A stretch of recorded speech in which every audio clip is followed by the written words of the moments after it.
네, 여러분 반갑습니다. 비트 갱스터입니다. 즐거운 주말입니다. 어제 비트코인과 이더리움에서 상당히 의미 있는 움직임을 보여줬다고 판단해서 오늘 좀 이렇게 급하게 영상을 찍게 되었습니다.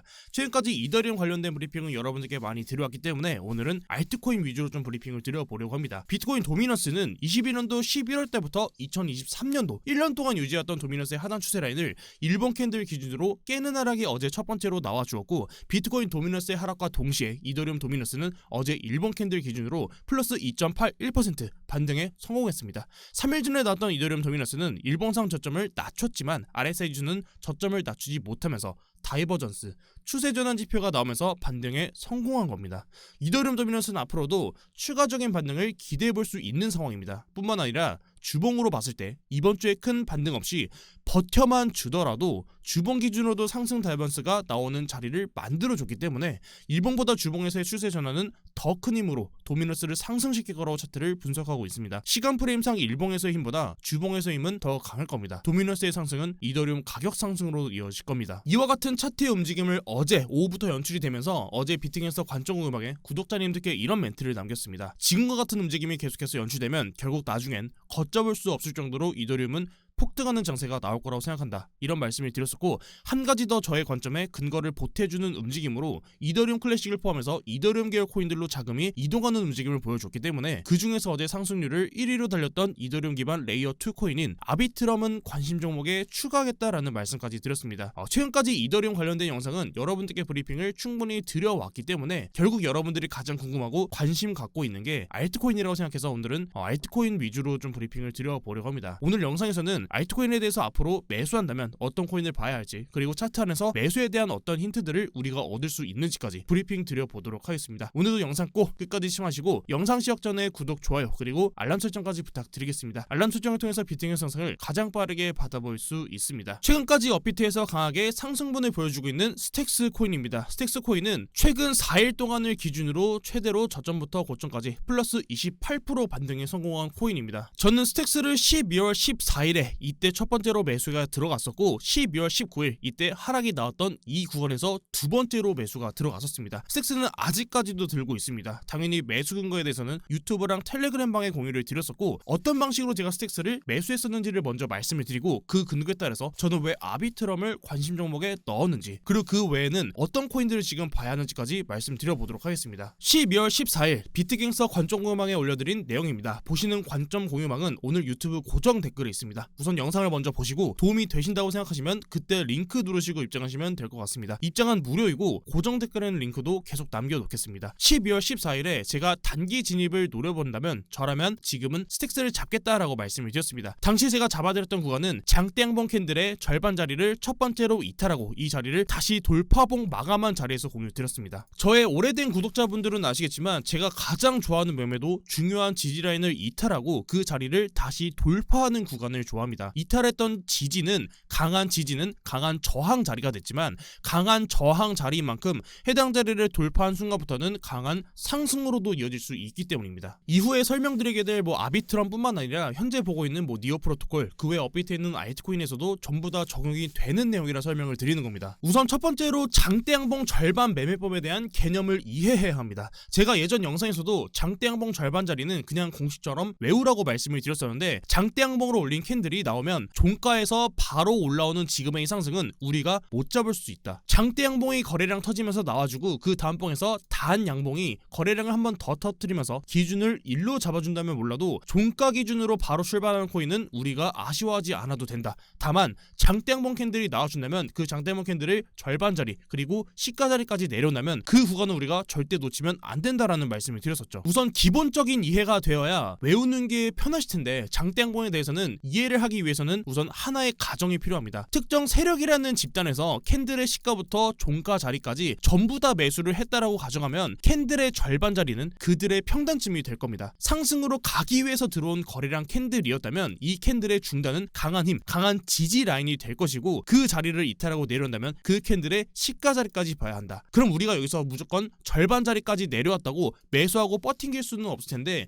우리가 잡아야 하는 매수 기준점은 첫 번째 양봉을 등지고 사자, 여기서 나오는 손절 라인은 첫 번째 양봉에서 나왔던 저점 자리가 손절 라인입니다. 그럼 이제부터 비트코인이나 다른 알트코인 차트에서 장대 캔들 절반에서 지지받고 반등 나왔던 사례들을 찾아봐야 될 텐데, 사실 코인이 수백 수천 가지이고 그 중에서 캔들은 정말 셀 수도 없이 많을 겁니다. 장대 한봉 캔들의 절반 자리는 사실 사례로 찾는다면 억지로라도 찾을 수 있기 때문에 실제 매매에 적용이 되는지가 중요할 텐데, 제가 과거에 23년도 1월 13일에 현재에는 업비트에는 없지만 당시 세런코인으로 브리핑을 드렸었습니다. 장대 캔들이 나와주고 그 중단에서 장대 캔들이 먼저 나와주고 그 중단에서 지지받아주는 첫 번째 양봉을 등지고 추가적인 반등이 나왔고, 그 다음 장대 양봉 나와주고 그 뒤에서 이 중단 자리에서 한 번 더 지지받아줬기 때문에 추가적인 반등이 충분히 가능한 코인이다 라고 말씀을 드렸었고, 실제로 1월 15일 세럼코인은 당시에 플러스 184% 반등에 성공했습니다. 지표에 대한 신뢰도를 말씀드리기 위해서 조금은 자극적인 과거의 내용을 가져왔지만, 결국 저는 이 지표를 아직까지도 매수 매도를 진행하고 있고,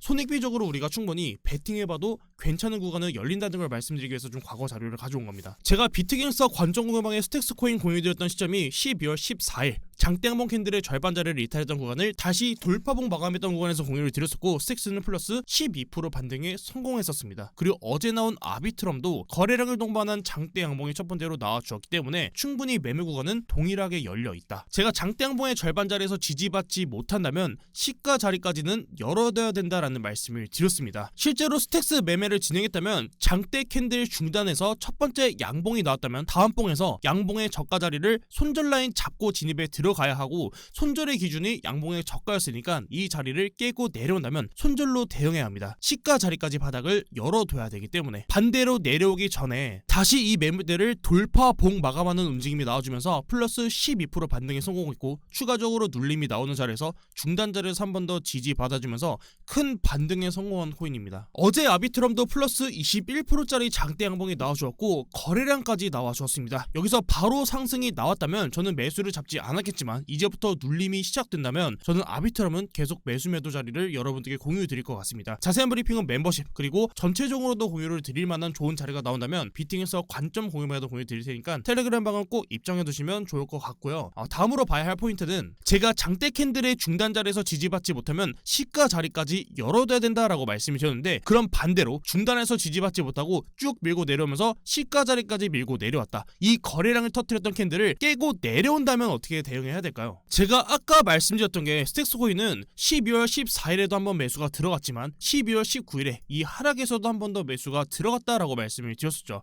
자, 일반적으로 그 전에 나왔던 이 양봉이, 이 양봉이 플러스 18%짜리 양봉인데, 이런 양봉이 나와주면 보통 이 양봉의 저가 자리를 손절 라인으로 잡기 때문에 이런 양봉에서는 그 다음 봉에서 매수가 손이 안 갈 텐데, 제가 잡은 손절 라인은 여기입니다. 1595원. 이 내용은 제가 전체 공개 영상에서도 여러분들께 다뤄드렸던 내용입니다. 제가 가장 최근에 2주 전에 올려드렸던 내용, 알트코인 대응 영상 3가지 브리핑을 드렸었고, 이때 핵심 키워드가 23년도 6월달 이후의 거래량을 확인해야 된다라고 말씀을 드렸습니다. 그 캔들이 양봉인지 음봉인지를 첫 번째로 구분하고, 양봉이라면 시가부터 저가 자리까지가 중요한 지지랑 저항 자리, 그리고 음봉에서 나왔다면 그 음봉의 시가부터 고가 자리까지가 강한 저항과 지지라인이다라는 말씀을 드렸습니다. 그 말씀을 드렸던 이유는 과거 차트에 그 근거들이 있기 때문입니다. 일반적으로 우리는 거래량이 터진 코인들을 찾아다니지만 정작 거래량은 고점에서 터지는 경우도 있습니다. 그 이유는 알트의 상승은 거래량을 터트리면서 상승하기 때문입니다. 고점에서 나온 거래량 캔들이 상승을 위한 캔들이라면 이 캔들은 절대 깨지 않을 겁니다. 제가 아까 말씀드렸었죠. 이 캔들 중단에서 지지를 받는다면 추가적인 반등을 기대해 볼 수 있을 거고, 그 다음은 이 시가 자리까지 지지를 확인해야 된다. 이 양봉이 특정 세력이 올리기 위해서 매수했던 그 양봉이라고 한다면 이 시가 자리까지 밑으로는 절대 빼지 않을 거다라는 말씀을 드렸었죠. 그럼 다시 과거 차트를 봤을 때 비트코인 캐시 같은 경우도 장대 양봉으로 마지막에 올렸던 이 거래량 캔들 자리를 이탈하고 내려왔을 때 우리는 첫 번째로 여기가 단기적인 고점이 나왔다라는 걸 의심해야 봐야 되고, 이 자리를 다시 또 윗꼬리를 달면서 저항 받아준다면 강한 저항 자리가 될 거고, 그럼 반대로 이 강한 저항 자리를 계속해서 저항받고 조정이라는 기간 끝에 이 자리를 다시 돌파하는 상승이 나와준다면, 제가 뭐라고 말씀드렸죠? 지지를 받았던 강한 자리를 돌파하면은 강한 상승으로 이어질 수 있는, 거래량이 터질 수 있는 캔들이 나올 수 있다라는 말씀을 드렸었죠. 그럼 다시 말해서 지금의 비트코인 캐시를 봤을 때 이 거래량 자리를 이탈하고 내려왔을 때 첫 번째로 여기가 단기 고점이 나왔다라는 걸 의심해 봐야 된다. 그리고 우리가 여기서 저항받는다면 이 조정에 대한 구간, 기간 그리고 하락을 우리가 예측할 수는 없다. 그럼 여기서 두 번째로 봐야 될 건 이 저항받았던 거래량 자리를 돌파한다면 이 거래량을 넘기는 거래량과 그 이상의 상승이 나올 수 있다. 결국 여기가 단기적인 고점이 아니고 더 높은 고점을 만들 수 있다는 걸 의심해봐야 된다라는 말씀을 드렸었죠. 방금 제가 말씀드렸던 이 패턴을 과거에 제가 솔라나로 여러분께 브리핑을 드려왔었는데, 자, 솔라나 현재 차트 보면은 솔라나 차트가 거래량이 가장 많이 나왔던 캔들이 자 여기입니다. FTX 하락이 나와주고 여기가 11월 10일인데 여기가 21년도 11월 10일입니다. 자, 제가 방금 말씀드렸던 거 기억하시죠? 자, 거래량이 터졌던 이 캔들은 보통 고점에서 나오는 경우도 있다. 결국 여기서 터졌던 이 거래량이 나왔다면 이 거래량을 이탈하고 내려왔다면, 자, 좀 더 정확하게 읽겠습니다. 이 자리를 이탈하고 내려왔다면 이탈했던 구간부터 돌파했던 구간까지 이 조정의 구간을 계산해보면 자, 여기서부터 여기까지가 캔들이 총 62개, 62일, 2달이 걸렸습니다. 자, 이 조정이 2달이었는데 그럼 여기서 이 거래량 캔들이 이탈하고 내려왔다. 단기적인 고점이 여기서 나왔구나를 첫 번째로 의심해 봐야 되고, 단기적인 고점 자리 2달이라는 조정 뒤에 여기를 돌파한다면, 강하게 저항받았던 이 저항 자리를 돌파한다면 그 이상의 거래량 그리고 그 이상의 상승분이 나올 수 있다라는 말씀을 드렸죠. 실제로 솔라나 코인은 해당 자리를 돌파한 이후부터 현재까지 그 거래량 자리, 자, 이 자리를 깨지 않고 계속해서 반등에 성공했습니다. 현재까지. 제가 알트를 선별할 때 보는 지표들이 정말 다양하지만 그 중에서도 중요한 큰 틀을 잡는 건 거래량입니다. 실제로 스택스는 12월 19일에 거래량이 터졌던 캔들, 자, 여기가 1595원입니다. 거래량이 터졌던 캔들. 자, 그럼 방금 말씀드렸던 이 공식을 지금의 스택스 차트에 대입해보면은 고점에서 터졌던 이 거래량 자리를 이탈하고 내려왔기 때문에 첫 번째로 여기가 단기적인 고점인 것을 예측해 봐야 된다라는 말씀을 첫 번째로 드렸었고, 그럼 그 안에서 단기적인 고점을 정해둔 그 안에서 캔들의 중단 자리를 중심으로 단기적인 매매를 비팅해서 관점 공유하다 공유를 드려왔었고, 최종적으로는 이 자리를 장대 양봉으로 마감하는 그 기준으로는 유튜브 멤버십에 장기 홀딩 가능성에 대해서 여러분들께 좀 언급을 드렸던 코인입니다. 결국 저는 스택스도 지금 구간에서 반등이 잘 나와주곤 있지만 1595원 자리를 다시 이탈하는 캔들이 나와준다면 저는 이 자리에서는 다시 현금화로 대응할 예정이고, 만약에 이전에 나왔던 것처럼 고점에서 거래량을 넘기는 캔들이 나와주면서 그 캔들 밑으로 음봉으로 빠진다면, 이런 캔들 자리를 빼앗기고 내린다면 첫 번째로 단기적인 고점을 의심하고 거래량이 터졌던 그 캔들을 기준으로 1차적인 매도가 나올 것 같고, 그럼 다시 아비트럼으로 돌아오면 아비트럼도 어제 나왔던 일본 캔들이 플러스 21% 장대 양봉이 나와주고 거래량까지 터져줬습니다. 그럼 첫 번째로 우리가 볼 수 있는 구간은 장대 캔들 중단 자리에서 이까지 내려온다면, 자, 여기까지 내려온다면 중단에서 나와주는 첫 번째 양봉, 그 양봉의 저가 자리를 기준으로 우리가 새로운 매매 구간을 열어볼 수 있는 구간이고, 만약에 이 자리를 하방으로 이탈하고 내려온다면 그 다음 지지는 이 양봉의 시가 자리입니다. 이 시가 자리까지 내려온다면 우리가 그 조정폭이랑 조정의 기간을 예측할 수는 없지만 다시 이 자리를 돌파하는 구간부터는 새로운 거래량을 터뜨릴 수 있는 캔들이 나온다라는 겁니다. 최근까지 상승이 나왔던 니어 프로토콜도 동일합니다. 자, 3일 전에 나왔던 이 캔들에서 플러스 20%짜리의 양봉이 나와주었고 거래량까지 터져줬기 때문에 해당 자리에서 캔들의 중단 자리에서 첫 번째 양봉이 나온다면 그 양봉을 등지고 첫 번째 매수 구간이 열릴 거고, 이 자리를 이탈하고 내려온다면 그 양봉의 시가 자리까지, 만약에 최종적으로 이 자리까지 이탈하는 하락이 나와준다면 다시 돌파했던 구간에서는 신규 진입에 있어서는 정말 매력적인 자리, 최소 플러스 10에서 플러스 20%, 그 이상으로는 거래량이 터트릴 때까지 장기적으로도 가져가 볼 수 있는 그 자리가 열린다라는 겁니다. 업비트에 있는 그 외 코인들도 전부 다 동일합니다. 제가 유튜브에서도 말씀을 드렸지만 우선 첫 번째로는 23년도 6월달 이후에 나왔던 그 거래량 캔들 안에서 가장 많이 나왔던 거래량 캔들을 찾아야 되고, 스택스 말고도 그 외 코인들을 좀 보면은 통 같은 경우는 23년도 6월달 이후로 거래량이 가장 많이 터졌던 캔들이 어디였죠? 자, 이 캔들이죠. 거래량은 상승시키면서 그 상승분을 이어간다라고 말씀을 드렸습니다.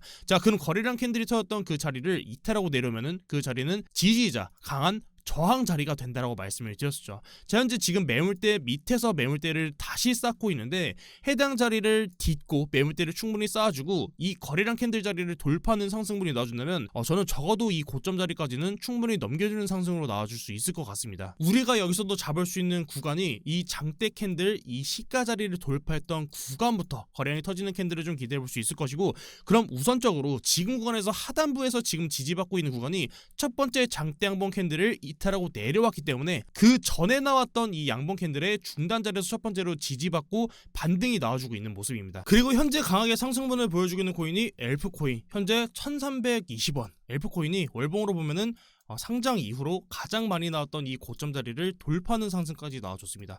제가 저번에 영상에서 룸네트워크가 바이낸스의 선물 거래 상장하면서 고점을 돌파했던 자리에서 그런 말씀을 드렸습니다. 이제서야 룸네트워크 하나 나왔고 앞으로 이 최고점 자리를 넘기는 상승이 하나 두 개씩 계속해서 나올 거다라는 말씀을 드렸었고, 저는 그 신호탄을 자발투로 기준을 잡아서 조금은 아쉽지만 결국 그 고점 자리를 넘기는 상승이 나와줬기 때문에 두 번째로는 엘프코인이 나와줬습니다. 앞으로도 대부분의 코인들이 짧은 구간만 본다면 정말 많이 흔들리는 구간이 있겠지만 좀 더 큰 그림으로 봤을 때는 이 고점 자리를 결과적으로는 다 넘겨주는 상승이 대부분 좀 나오지 않을까. 그리고 이번에 나오는 고점에서 물린다면 다시 또 똑같은 기간을 가져가지 않을까, 좀 그렇게 차트를 좀 바라보고 있습니다. 자, 이제 오늘이 12월 23일이고 내일이면은 크리스마스 이브, 그리고 다음날 월요일이 크리스마스입니다. 저도 다음 영상을 여러분들께 뵙게 되는 게 다음 주 화요일날 크리스마스를 좀 보내고 빨간 날이다 보니까 저도 좀 쉬고 그 다음날의 영상으로 좀 여러분께 찾아뵐 것 같습니다. 혹시라도 여러분들께서도 지금 너무 작은 구간에서 흔들린다고 너무 불안해하지 마시고, 지금은 정말 조금만 더 큰 그림으로 기준을 잡더라도 좀 더 크게 잡고, 매수를 잡더라도 좀 더 크게 매수를 좀 잡아보시면서, 매수 구간을 잡더라도 좀 더 넓은 폭으로 매수를 가져가시면서 좀 보다 더 큰 수익을 좀 기대해 볼 수 있는 구간이 앞으로 열리지 않을까, 이렇게 좀 차트를 바라보고 있습니다. 단순히 희망 회로가 아니라 앞으로 정말 좋은 시장이 앞으로도 열릴 거라고 기대하고 있으니까 너무 걱정 마시고, 이번 주랑 다음 주 월요일까지는 우리 조금 이게 연휴를 좀 즐기면서 좀 쉬면서 리프레시하고 다음 주에 다시 또 여러분들께 찾아뵙도록 하겠습니다. 여러분들께서 궁금하신 질문은 댓글 남겨주시면은 최대한 답변 달아드릴 수 있도록 하겠습니다. 댓글도 많이 달아주셔서 정말 감사드리고 오늘 영상도 시청해주셔서 정말 감사드립니다. 지금까지 비트 갱스터였습니다. 감사합니다.